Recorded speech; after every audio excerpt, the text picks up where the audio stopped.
قال إبراهيم رب اجعل هذا البلد آمنا واجنبني وبني أن نعبد الأصنام رب إنهن أضللن كثيرا من الناس فمن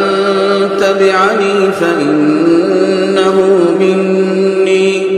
ومن عصاني فإنك غفور رحيم